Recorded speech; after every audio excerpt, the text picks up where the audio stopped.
Hi friends, உங்கள் விவசாயி. இன்றைக்கி பார்த்திங்கன்னா நம்ம யூரியா உரத்தை பற்றி தான் இன்றைக்கி பார்க்க போகிறோம்.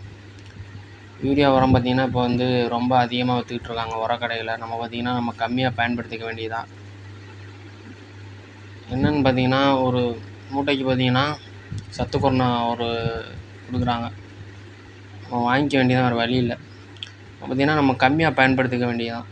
எந்த ஒரு உரமாக இருந்தாலும் நம்ம எந்த அளவுக்கு கம்மியாக படுத்தணுமோ அந்த அளவுக்கு பார்த்திங்கன்னா நம்ம மகசூல் அதிகரிக்கும். அப்புறம் பார்த்திங்கன்னா உரச்செலவு கம்மியாகும்.